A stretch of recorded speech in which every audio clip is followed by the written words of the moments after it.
Imman sir வந்துட்டார். Imman sir கூடவே ஒரு 4 பேர் வராங்க. லைக் அது ஒரு பெரிய டீம் தான் நினைக்கிறேன். ஏன்னா ஜொனிட்டா காந்தி ஒரு பாட்டுக்கு, அண்ட் ஸ்ருதிஹாசன், ஆண்ட்ரியா, அண்ட் இன்னொரு இதுக்கு வந்து நீங்கள் லிரிக்ஸ் ரைட்டராக வரீங்க. அப்புறம் கபிலன் லிரிக்ஸ் ரைட்டர், அப்புறம் ஏதவன், இப்படின்னு எல்லாருமே ஒரு ஸ்ட்ராங்கான, அதாவது அந்த ஆடியோ இது ஃபுல்லாகவே பார்த்தீங்கன்னா ஒரு ஸ்ட்ராங்கான டீமாக இருந்துச்சு. எப்படி அந்த டீம் அமைஞ்சது? அது credits goes to Imman sir and producer. ஏன்னா இப்போ இமான் சார் வந்து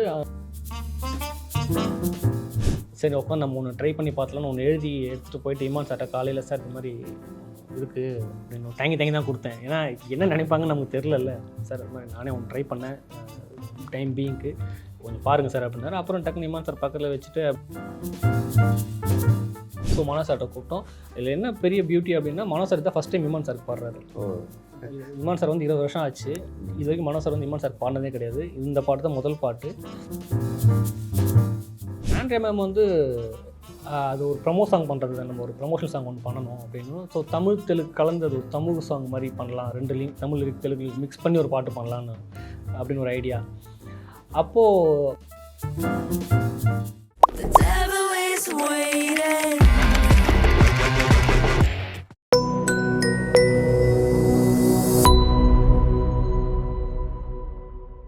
இப்போ வந்து இமான் சார் வந்துட்டார். இமான் சார் கூடவே ஒரு 4 பேர் வராங்க. லைக் அது ஒரு பெரிய டீம் தான் நினைக்கிறேன். ஏன்னா ஜொனிட்டா காந்தி ஒரு பாட்டுக்கு, அண்ட் ஸ்ருதிஹாசன், ஆண்ட்ரியா, அண்ட் இன்னொரு இதுக்கு வந்து நீங்கள் லிரிக்ஸ் ரைட்டராக வரீங்க. அப்புறம் கபிலன் லிரிக்ஸ் ரைட்டர், அப்புறம் ஏதவன், இப்படின்னு எல்லாருமே ஒரு ஸ்ட்ராங்கான, அதாவது அந்த ஆடியோ இது ஃபுல்லாகவே பார்த்தீங்கன்னா ஒரு ஸ்ட்ராங்கான டீமாக இருந்துச்சு. எப்படி அந்த டீம் அமைஞ்சது? அது credits goes to Imman sir and producer. ஏன்னா இப்போ இமான் சார் வந்து ஜொனிட்டா காந்தி சஜஸ்ட் பண்ணது இமான் சார் தான். அந்த ஸ்ருதி மேம் சஜஸ்ட் பண்ணது இமான் சார் தான். மனோ சார் சஜஸ்ட் பண்ணது இமான் சார் தான். ஆண்ட்ரியா மேம் சஜஸ்ட் பண்ணது இமான் சார் தான். இவங்க எல்லாம் சஜஸ்ட் பண்ணார். இது எல்லாரையும் ஓகே பண்ணி கொடுத்தது ப்ரொடியூசர்.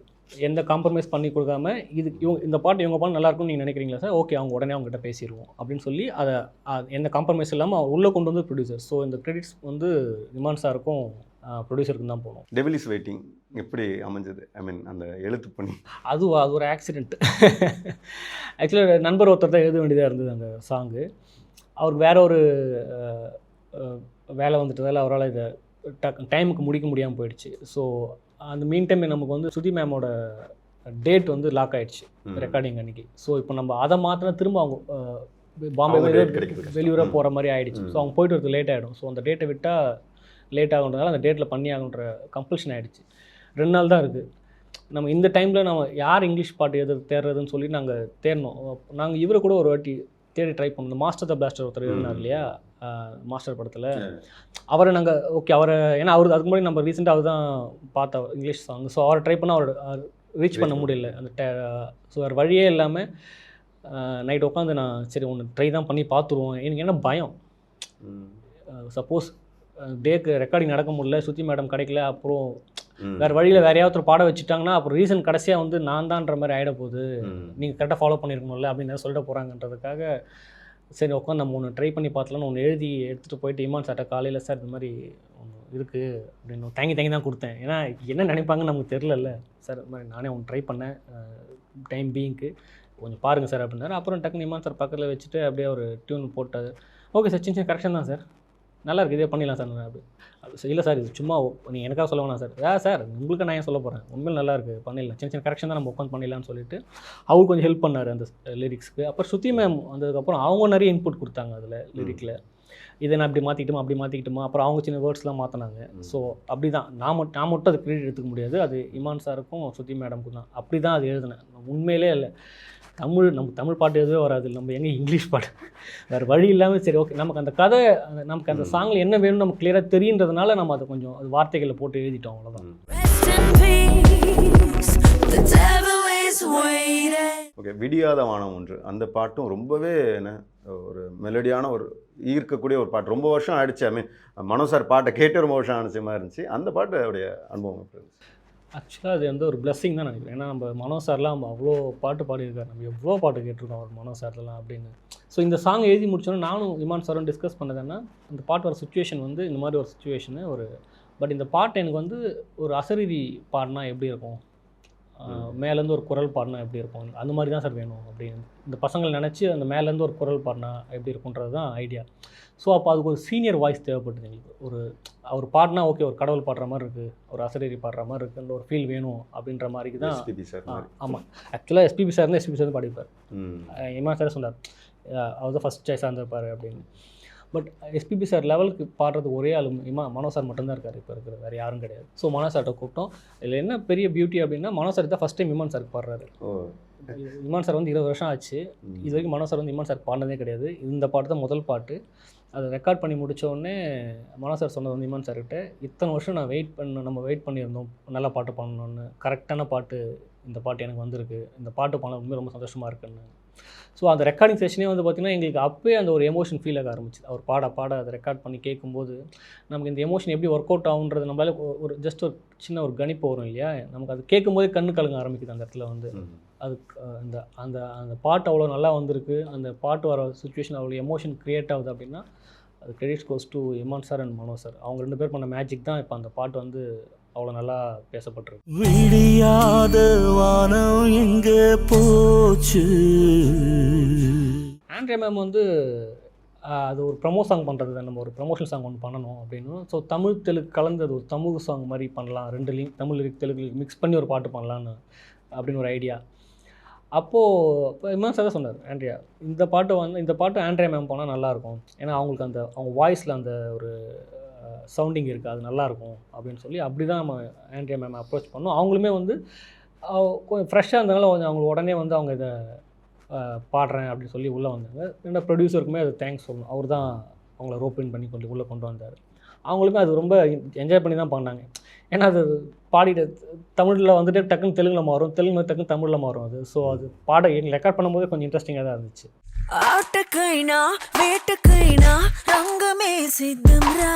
ஆக்சுவலாக இப்போ வந்து ஒரு படத்துக்கு மிகப்பெரிய பலங்கிறது ரைட்டிங்கில் சொல்லுவாங்க. ரைட்டிங்கில் பாதி ஆயிடுச்சுனாலே ஒரு முழு படம் கிடச்சிச்சு. அதை வந்து ஸ்க்ரீனில் கொண்டு வரதுங்கிறது ரொம்ப பெரிய கஷ்டமான விஷயம். அதை வந்து ரொம்ப ப்ராப்பராக பண்ண தான் பார்க்குறேன் கார்த்திக் அசோகன். அவரோட ஒர்க்கு எப்படி இருந்துச்சு? கார்த்திக் வந்து எப்படின்னா, அவங்க வந்து லைட்டிங்கில் பயங்கர ஸ்ட்ராங்காக இருப்பாங்க. ரெண்டாவது கார்த்திக் வந்து எனக்கு இப்போ பழக்கம் கிடையாது. நான் வந்து அசோசியேட் டைரக்டராக ஒர்க் பண்ணும்போதுலேருந்து எனக்கு அவன் பழக்கம். அவன் அப்போ அசோசியேட் கேமராமேன். ஸோ எங்களுக்குள்ளே பெரிய வைப் இருக்குது, நல்ல வேவ் லென்த் இருக்குது 2 பேருக்குள்ளே. அதனால் வந்து அவன் வந்து நான் இந்த படத்தை எப்படிலாம் கன்சீவ் பண்ணணும்னு நினச்சேனோ அதே தான் அவங்ககிட்ட நான் சொல்லியிருந்தேன், இப்படி இந்த மாதிரிலாம் வேணும் அப்படின்னு. ஸோ அவனுக்கு என்னென்னா, நான் நினச்சதில் அவனுமே அப்படி தான். ஓகே இவன் கேட்டுட்டான், இதில் வந்து அவனுக்கு எப்படின்னா, இவன் கேட்டதுக்கப்புறம் நம்ம ஒன்று பண்ணி இதை பாரு எனக்கு இந்த மாதிரி சின்ன மிஸ்டேக் வந்துச்சுன்னா அவன் நம்மக்கிட்ட சொல்லிடக்கூடாது அப்படின்றது கிளியராக இருப்பாங்க. ஃப்ரெண்டுன்றதுனால அது இன்னுமே அதை கொஞ்சம் மெனக்கெட்டு பண்ண ஆரம்பித்தாங்க. ஸோ அவனோட பார்ட் வந்து இந்த படத்துக்கு வந்து ஒரு பெரிய ப்ளஸ்ஸாக இருந்துச்சு. எஸ்பெஷலி சொன்னால் நைட் ஷாட்ஸ்லாம் வந்து அவன் உண்மையிலேயே ரொம்ப நைட் ஷாட்ஸ்லாம் நாங்கள் ரொம்ப விரும்பி தான் எடுத்தோம். சிலதெல்லாம் லைட்டு அவைலபிள்ஸ் லைட்டு வச்சு எடுக்கிறது, ஒரு டார்க் பிளேஸில் போகிறது, இதெல்லாமே ரொம்ப ஆசைப்பட்டு தான் எடுத்தோம் நாங்கள் 2 பேருமே சேர்ந்து. ஸோ அவனோட பங்குமே இதில் வந்து பெரிய பங்கு விஷுவலாக பண்ணி கொடுத்ததில் வந்து. ரைட்டிங்க்கு என்ன இன்ஸ்பிரேஷனாக இருந்துச்சு உங்களுக்கு? நிறைய படங்கள் இருக்குது அந்த இன்ஸ்பிரேஷன் வந்து. நான் ஃபஸ்ட்டு நான் இது நிறைய இடத்துல சொல்லியிருக்கேன். ஃபஸ்ட்டு பார்த்த த்ரில்லர் படம் வந்து சைலன்ஸ் ஆஃப் த லேம்ப்ஸ்ன்னு சொல்லி. ஸோ அதுதான் எனக்கு வந்து த்ரில்லர் படங்களை பார்க்கணுன்ற ஆர்வத்தை தூண்டின படம். ஸோ அதுக்கப்புறம் நிறைய படங்கள் பார்த்துருக்கேன், எல்லா லாங்குவேஜுமே. கொரியனாக இருக்கட்டும், இங்கிலீஷ் படத்தில் சில ஃப்ரெஞ்சு படம் பார்த்துருக்கேன். இதில் தேடி பார்க்க ஆரம்பித்தேன் நான். ஸோ எனக்கு அந்த த்ரில்லர் படம் பார்க்க எனக்கு அந்த ஜானர் மேலே ஒரு சின்ன இன்ட்ரெஸ்ட் இருந்துச்சு எப்பவுமே. ஆனால் அது முதல் படமே த்ரில்லர் படம் பண்ணணுன்றதுலாம் எனக்கு ஐடியா கிடையாது. எப்படியாவது ஒரு படம் பண்ணால் அது ஒரு த்ரில்லர் படம் பண்ணணுன்றது மட்டும்தான் ஐடியாவாக இருந்தது. ஸோ இன்ஸ்பிரேஷன் அது எல்லா படத்துலையும் இருக்குது எனக்கு. அது ஒரு படம் மட்டும் என்னால் குறிப்பிட்டு சொல்ல முடியல, எனக்கு நிறைய படங்கள் இருக்குது. ஸோ ஸ்டண்ட்டுங்கிறது எப்படியுமே வந்து பார்த்திங்கன்னா, நம்ம எந்த படம் பார்த்தாலுமே ஓவர் டூவாக இருந்தால் நம்மளுக்கு வந்து அந்நியமாக போய்டும், அந்த கதையை வந்து ரியல் லைஃப் கனெக்ட் ஆகாமல் போய்டும். இது வந்து ஸ்டண்ட்டு வந்து அந்த டோனில் அண்ட் இந்த லெவலுக்கு போதும்னு ஃபிக்ஸ் பண்ணது ரொம்ப பெரிய விஷயம். இந்த ஸ்டண்ட் எக்ஸ்பீரியன்ஸ் எப்படி இருந்துச்சு? ஆமாம், ஸ்டண்ட் வந்து நான் ஃபஸ்ட்டு ஃபினிக்ஸ் பிரபுன்றவர் தான் நமக்கு ஸ்டண்ட் பண்ணார், ரொம்ப நல்லா பண்ணி கொடுத்தாரு அவர். அவர்கிட்ட நான் சொன்னது என்னென்னா, ஃபஸ்ட்டு ரோப் வேண்டாம், இந்த படத்தை ரோப்பே மறந்துடுங்க வேண்டாம் அப்படின்னா. அவருமே அதை புரிஞ்சுக்கிட்டார். ஓகே, இல்லை அவர் கதை கேட்டால் ஃபுல் கதை நான் சொன்னேன், இல்லை கரெக்ட், இந்த கதைக்கு அதெல்லாம் வேண்டாம், அது இல்லாமலே பண்ணலாம் அப்படின்னு. நான் அவர்கிட்ட சொன்ன ஒரே ஒரு விஷயம் தான், எனக்கு வந்து ஸ்டண்ட் வந்து ரொம்ப ராவாகவும் இருந்துட வேண்டாம், அட் த சேம் டைம் ரொம்ப கமர்ஷியலாகவும் போயிட வேண்டாம். எனக்கு இது இடையில மிட் ரேஞ்சில் மட்டும் எனக்கு இந்த ஸ்டண்ட் எடுத்து கொடுத்துருங்க. எனக்கு அது ரியலாக இருக்கிற மாதிரி இருக்கணும், at the same time little அதில் வந்து ஒரு கமர்ஷியல் எலிமெண்ட்ஸும் உள்ளே இருக்கணும். அது மாதிரி எனக்கு எடுத்து கொடுத்துருங்கன்னு அவர் சொன்னார். ட்ரை பண்ணி எடுத்துடலாம் சார், ஒன்றும் பிரச்சனை இல்லை, பார்த்துடலாம்.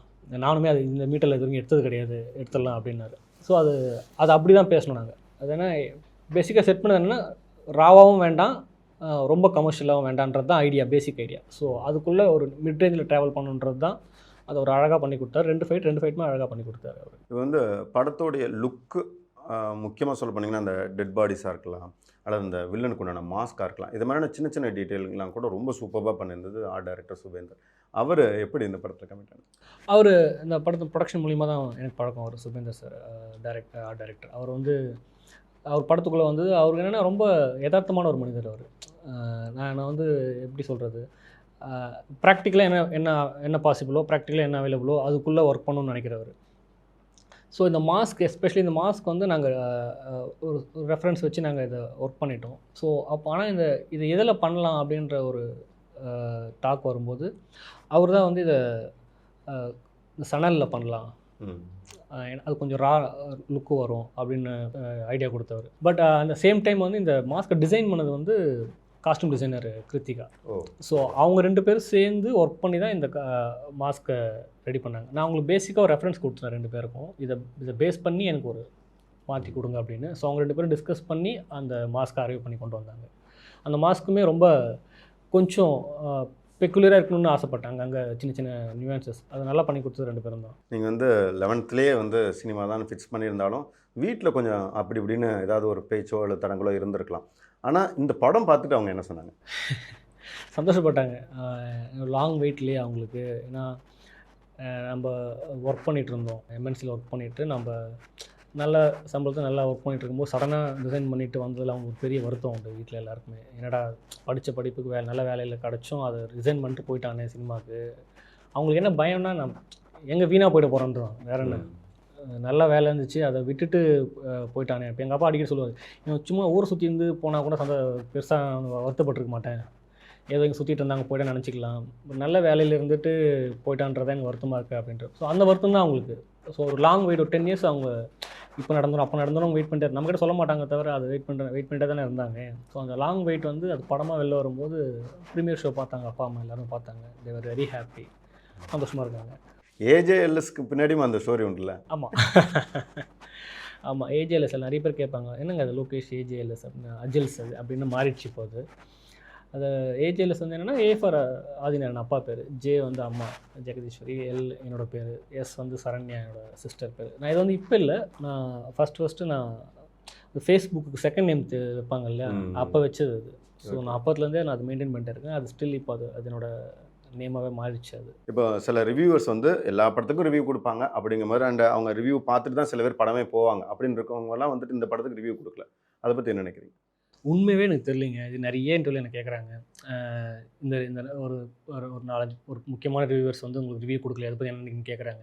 நான் என்ன சொல்கிறேன்னா அப்படின்னா, தயவு செஞ்சு உண்மையாகவே எனக்கு ஆன்சர் தெரியலைங்க, எனக்கு தெரிஞ்சால் நான் சொல்ல போகிறேன், இதனால தான் அவங்க பண்ணல அப்படின்னு சொல்ல போகிறேன். நீங்கள் என்ன பண்ணுங்கள், அந்த 4 பேரை கூப்பிட்டு கேளுங்க, சார் இது மாதிரி நான் சொன்னனே கேளுங்க, 4 பேரை கூப்பிட்டு நீ ஏங்க ரிவ்யூ பண்ண மாட்டேங்க இந்த படத்துக்குலாம் அப்படின்னு சொல்லி கேளுங்க. எனக்கு அப்பயே அவங்ககிட்ட பதில் வரட்டும்னு பார்க்குறேன், தெரிஞ்சுப்போம் நம்ம. ஆக்சுவல் சத்தியமாக எனக்கு தெரில. இது நான் ரொம்ப அதை போட்டு நான் போஸ்ட்மார்ட்டமும் பண்ணல, இது ஏன் எதுக்கு பண்ணலையா விட்டுலாம் அப்படின்னு சொல்லிட்டு நான் கடந்து வந்துட்டேன், அவ்வளோதான். ஒருவேளை பண்ணியிருந்தால் ஏதாவது சேஞ்சஸ் இருக்கும் இல்லையா, அது நடந்திருக்க வாய்ப்பு இருக்குல்லையே. ஏன்னா இது இப்போது நம்ம ஒரு படம் வந்து நல்லா இருக்குது நல்லா இல்லை இதெல்லாம் வந்து தனிப்பட்ட ரிவ்யூஸ் அவங்க கொடுக்குறது, அவங்களோட பர்ஸ்பெக்டிவ் இல்லையா. நான் ஒரு படம் பார்த்தேன், இந்த படத்தில் இந்த குறைகள் இருந்து நிறைகள் இருந்ததுன்னு சொல்லுவாங்க. அதை அவங்க அது பண்ணும்போது நிறைய குறைகள்லாம் தூக்கி ஓர வச்சிருக்காங்க. ஆனால் இப்படி ஒரு படம் வந்துருக்கு நோட்டீஸ் ஆகிடும் மக்களுக்கு, வந்து இப்படி ஒரு படம் வந்திருக்கா அப்படின்னு நோட்டீஸ் ஆகிடும். அந்த நிறைய குறைகள்லாம் நிறைய மக்கள் வந்து அவங்க நேரில் போய் பார்த்து முடிவு பண்ணிப்பாங்க. ஸோ அந்த ரிவ்யூ போடாதனால என்ன ஆகுது அப்படின்னா, நிறைய பேருக்கு அந்த நோட்டீஸ் ஆகாமல் போயிடுது. இப்போ ஒரு ஃபெமிலியர் ஃபேஸ்னு வச்சுக்கோங்களேன், நல்லா தெரிஞ்ச ஹீரோனா இவங்க ரிவ்யூ போட்டு தான் அந்த படத்துக்கு போகணுன்னு மக்களுக்கு அவசியமே கிடையாது. அது இவங்களை தாண்டி போயிடுவாங்க. ஏன்னா அது அவங்களுக்கு தெரிஞ்ச முகம், அந்த படத்துக்கு நாங்கள் போகணுன்னு போயிடுவாங்க. ஒரு சின்ன படம் வருது, ஒரு ஃபெமிலியர் ஃபேஸ் இல்லாத ஒரு படம் வருது அப்படின்னா மக்களுக்கு வந்து அது பெருசாக அதுக்கான கன்சர்ன் இருக்காது, இந்த படத்துக்கு போய் ஆகணும்னு. அப்போ யாராவது அந்த படத்தை பற்றி சொல்லும்போது தான் அவங்களுக்கு அது போகும் இல்லையா. எனக்கு வந்து மோஸ்ட்டாக நான் வந்து என்ன பெட்டராக இருக்குன்னு ஆசைப்பட்டேன் அப்படின்னா, எனக்குன்னு இல்லை, ஏன்னா இந்த மாதிரி இப்போது ரீசெண்டாக 2-3 படம் வந்துச்சு, பெரிய படம் இல்லை பட் நல்ல படம்னு பேர் எடுத்த படங்கள். அவங்களாம் என்னென்னா அந்த படத்தை பற்றி ரிவ்யூ போட்டிருந்தாங்கன்னு வச்சுக்கோங்களேன், இப்படி ஒரு படம் வந்திருக்குன்னு தெரிஞ்சிருக்கும் ஃபஸ்ட்டு. ஸோ அதுக்கப்புறம் அவங்க பக்கத்தில் இருக்கவங்களுடைய ஃப்ரெண்ட்ஸ்கிட்டயோ அந்த படத்தை பற்றி தெரிஞ்சிருந்திருப்பாங்க, மேபி அவங்க படத்தை போகணுன்ற இன்டென்ஷன் வந்திருக்கும், போயிருப்பாங்க. ஸோ இந்த படம் நோட்டீஸ் ஆகிறதுக்கான ஒரு பெரிய வாய்ப்பாக இருந்திருக்கும். அது படம் வந்து ரொம்ப ஏர்லியராகவே முடிச்சாச்சு, டேட்ஸ் தள்ளி போயிட்டே இருக்குது, அந்த பீரியட் எப்படி இருந்துச்சு உங்களுக்கு? நான் அதெல்லாம் ஒன்றும் பெருசாக மைண்ட் பண்ணிக்கல. நமக்கு அட்லாஸ்ட் படம் வந்து ஒரு நல்ல டேட்டில் ரிலீஸ் ஆகும், நல்லா வரணுன்றது தான் ஆசை. ஸோ நான் தள்ளி போனதெல்லாம் வந்து அதெல்லாம் நான் பொறுமையாக தான் வெயிட் பண்ணிட்டு இருந்தேன் எனக்கு. ஏன்னா நம்ம முதல் படம் பண்ணுறதுக்கு 10 வருஷம் வெயிட் பண்ணோம். ரிலீஸ்க்கு ஒரு 6 மாதம் வெயிட் பண்ண மாட்டோமா? அதனால் அதெல்லாம் எனக்கு அந்த ஒரு வருத்தமாலாம் இல்லை. நான் இன்ட்ரெஸ்டடாக வெயிட் பண்ணிட்டு இருந்தேன். நமக்கு தேவை படம் ரிலீஸ் ஆகும்போது நமக்கு தெரியும். அது எப்போ ரிலீஸ் ஆகுதுன்றது தானே விஷயம். ஸோ அதுக்கான ப்ராசஸ் போயிட்டுருக்குன்றப்போ நான் பொறுமையாக வெயிட் பண்ணுறேன். எனக்கு அதெல்லாம் ஒன்றும் பிரச்சனையே இல்லை. ஃபஸ்ட்டு படம் நல்ல ஒரு கிரிட்டிக்கலி அக்ளைம்டு மூவியாக மாறி இருக்கு. அண்ட் ஓடிடிலையும் இப்போ நல்ல ஹிட்டாக ரன் ஆகிட்டு இருக்கு.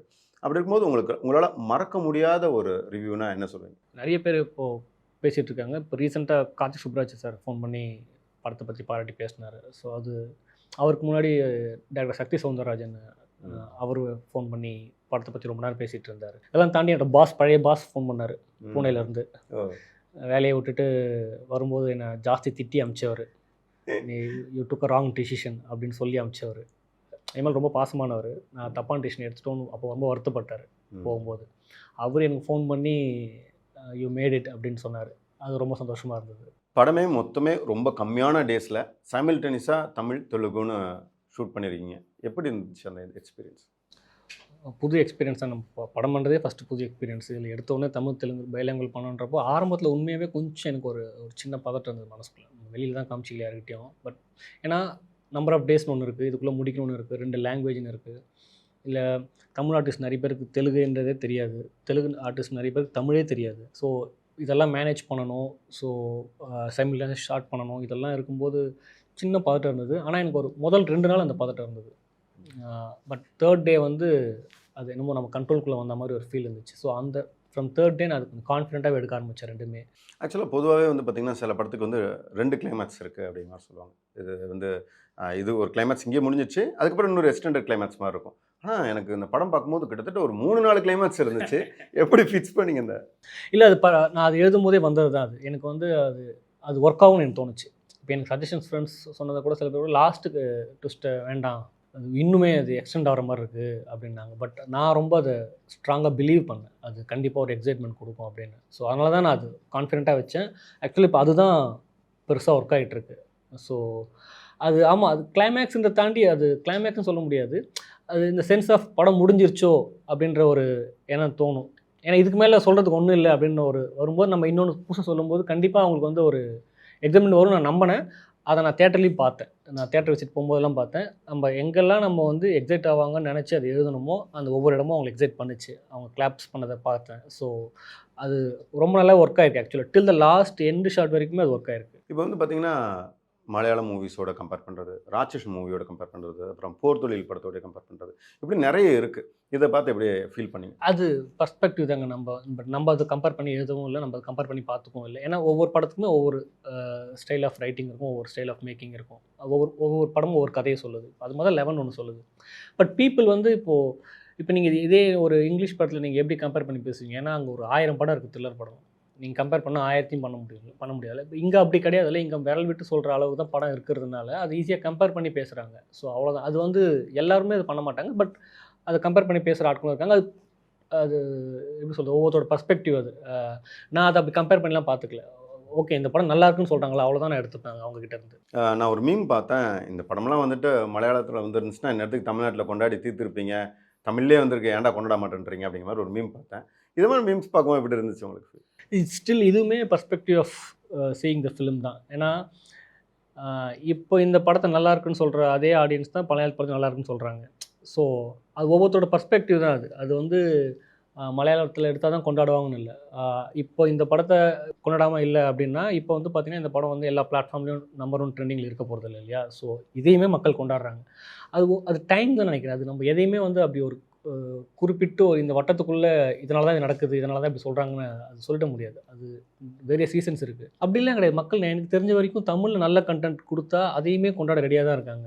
இங்கே கம்மியாக வருதுன்றது தான் அவங்களோட கன்சர்னாக இருக்குது. இப்போ மலையாளத்தில் வர த்ரில்லர்ஸ் வந்து வருஷத்துக்கு வந்து ஒரு 10-15 வருதுன்னா இங்கே 1-2 தான் வருதுன்றது தான் அவங்களோட கன்சர்னே தவிர இங்கே வந்தாலுமே கொண்டாட ரெடியாக தான் இருக்கான்றது தான் நான் தெரிஞ்சுக்கிட்டது. நீங்கள் வந்து ஒரு தெலுங்கு ஸ்டேஜில் வந்து சொல்லியிருந்தீங்க, இவங்கெல்லாம் ஆக்டர்ஸ் இல்லை, இவங்க வந்து பெர்ஃபார்மர்ஸ் அப்படிங்கிற மாதிரி சொல்லியிருந்தீங்க. அப்படி சொல்கிறதுக்குண்டான ஒரு இன்சிடென்ட் கண்டிப்பாக படம் ஷூட்டிங்கில் நடந்திருக்கும் இல்லையா? அது மாதிரி நிறைய எக்ஸ்பீரியன்ஸ் இல்லை, எல்லாருமே வந்து ஏன்னா யாருமே வந்து சொல்கிறது மட்டும் செஞ்சுட்டு போகணும்னு நினச்சதே கிடையாது. எந்த ஒரு ஆக்டர்ஸுமே ஓகே இவர் இதுதான் கேட்குறாரா, இது வந்து செஞ்சுட்டு போகணும் அப்படின்னு நினச்சதே இல்லை.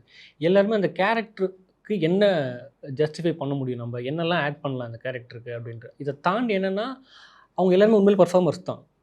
எல்லாருமே எக்ஸ்பீரியன்ஸ்ட் ஆர்டிஸ்ட்டு, அவங்க எல்லாருமே பர்ஃபார்மன்ஸ் ஓரியன்டட் கேரக்டர்ஸ் எடுத்து பண்ணுற ஆட்கள் எல்லாருமே. ஸோ அதனால தான் நான் அவ்வளோ ஸ்ட்ராங்காக சொன்னேன் அவங்க எல்லாரும் ஆக்டர்ஸ் கிடையாது, பர்ஃபார்மர்ஸ் அப்படின்னு. தேர் பர்ஃபார்மர்ஸ், அதில் எந்த ஒரு மாற்று கருத்தும் கிடையாது. எல்லாருமே ஷூட்டிங் ஸ்பாட்டில் அப்படி வியந்த ஒரு மூமெண்ட் ஏதாவது? இன்னும் நிறைய இருக்குது.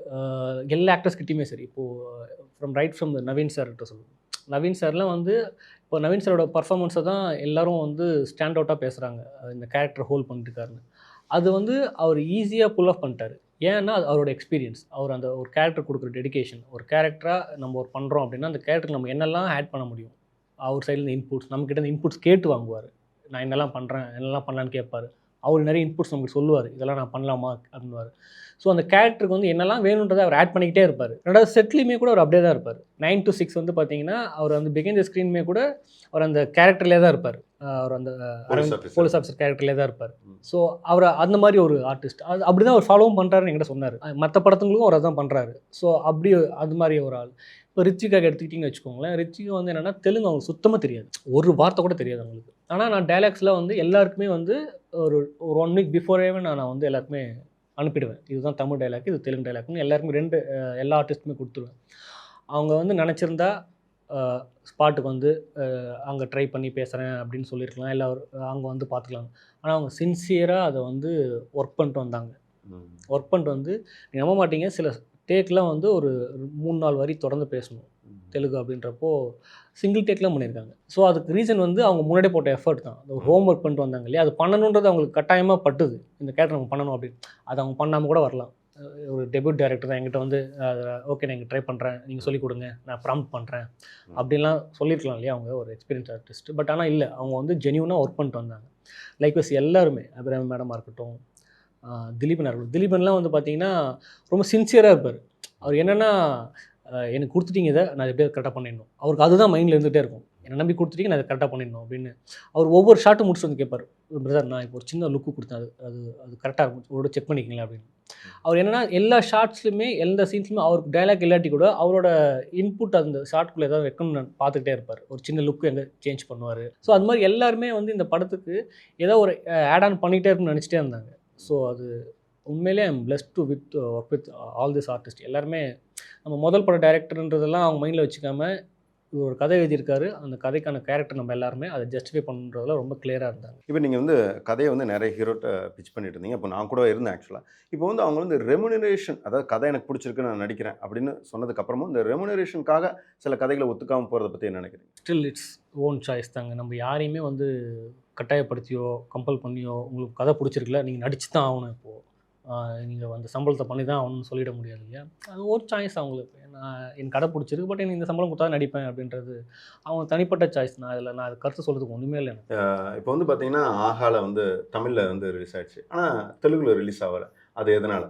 அது ஒரு சின்ன ஒரு கமர்ஷியல் நெகோசியேஷன் போயிட்டு இருந்தது. ஸோ நம்ம ஒரு கமர்ஷியல் நெகோசியேஷன் சொல்லிட்டு இருந்தோம், அவங்க ஒரு அமௌண்ட் கோட் பண்ணியிருந்தாங்க.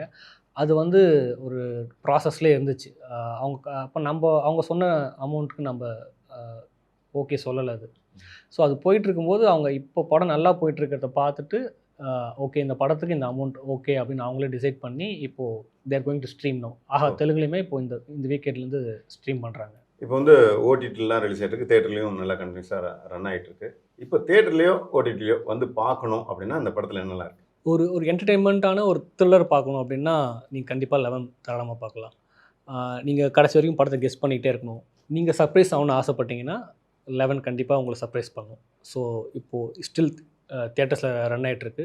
கண்டிப்பாக உங்களுக்கு ஒரு தியேட்டர் எக்ஸ்பீரியன்ஸ் கொடுக்குற படமாக தான் இருக்கும். ஒரு புது விஷயம் வச்சு ஒரு அட்டம் பண்ணி ஒரு த்ரில்லர் பண்ணியிருக்கோம். ஸோ கண்டிப்பாக ஒரு தியேட்டர் எக்ஸ்பீரியன்ஸ் பண்ண வேண்டிய படம் தான் 11. So please do watch in theatres. Thank you.